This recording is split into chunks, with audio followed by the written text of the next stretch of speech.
Jagdish Reddy, down, down. Jagdish Reddy, down, down. Jagdish Reddy, down, down. KTR, down, down. KTR, down, down. KTR, down, down. Jagdish Reddy, down, down. KTR, down, down. Jagdish Reddy, down, down. KTR, down, down. KTR, down, down. Jagdish Reddy, down, down. KTR, down, down. Jagdish Reddy, down, down. Report down down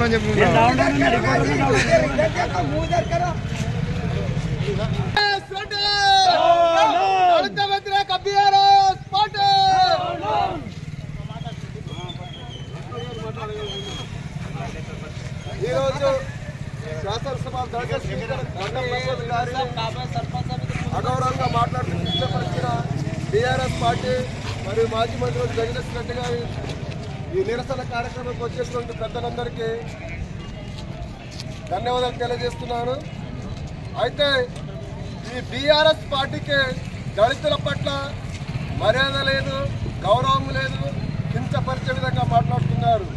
అయితే ఇంతకు ముందు కూడా అసెంబ్లీలో deputy స్పీకర్గా ఉన్న బట్టి విక్రమార్కను కూడా ఈ బీఆర్ఎస్ పార్టీ అగౌరవం మాట్లాడింది. కాబట్టి ఈ బీఆర్ఎస్ పార్టీకి గౌరవం లేదు, ఒక ప్రజాస్వామ్యం పట్ల గౌరవం లేదు.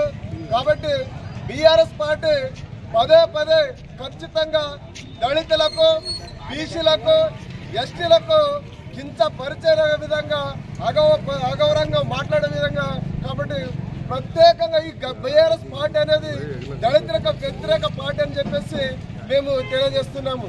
కాబట్టి ఇదే విధంగా ఈ రోజు కూడా ఈ దళితులను, ఈ బీసీలను, ఎస్లను ఎప్పటికి కూడా గౌరవించిన పార్టీ ఈ బీఆర్ఎస్ పార్టీ.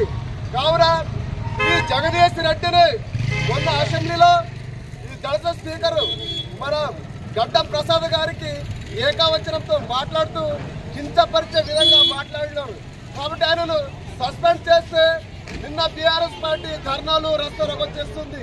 ఆయనను సస్పెండే కాదు, ఈ దళిత స్పీకర్ ను వ్యతిరేకంగా మాట్లాడిన జగదీష్ రెడ్డిని శాసనసభ సభ్యత్వం నుండి పూర్తిగా తొలగించాలని చెప్పేసి డిమాండ్ చేస్తూ సభ్యత్వం రద్దు చేసేంత వరకు మేము దళితులము ఈ కాంగ్రెస్ పార్టీ తరఫున పెద్ద ఉద్యమం చేస్తామని ఈ ముఖంగా తెలియజేస్తూ ముగించుకుంటున్నారు. నేడు మన కాంగ్రెస్ పార్టీ ఆదేశానుసారం మొన్న జరిగినటువంటి అసెంబ్లీలో ఒక దళిత స్పీకర్పై అనుచిత వ్యాఖ్యలు చేసినటువంటి జగదీష్ రెడ్డి అక్కడ ఒక రెడ్డిలో ఒక రావు ఉంటే ఆ మాట ఆడేవాడా, ఇంకా ఇప్పటికీ ఆయన ఒక అదే మత్తులో ఉన్నారు. ఏంటంటే గత 10 సంవత్సరాలు వాళ్ళు తెలంగాణ పట్టుకొని మొత్తము ఎలా అంటే ఒక కుటుంబానికి తాగుబోతు తండ్రి ఉంటే ఎట్లా ఉంటుందో ఒక 10 సంవత్సరాలు కేసీఆర్ తాగుబోతు ఉండి మన తెలంగాణని నాశనం చేసిండు.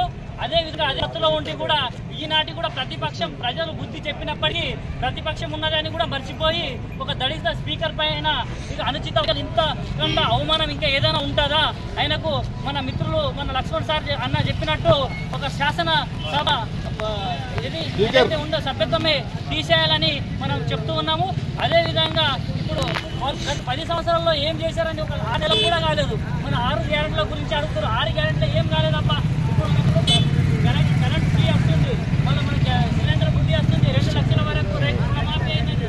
ఆల్రెడీ ఇంద్రమ్మ ఇల్లు కంపెనీ మండలానికి ఒక డబుల్ బెడ్రూమ్ చూపెట్టగలరా? ఈరోజు ఏ టీఆర్ఎస్ కార్యకర్త చెప్పగలరు?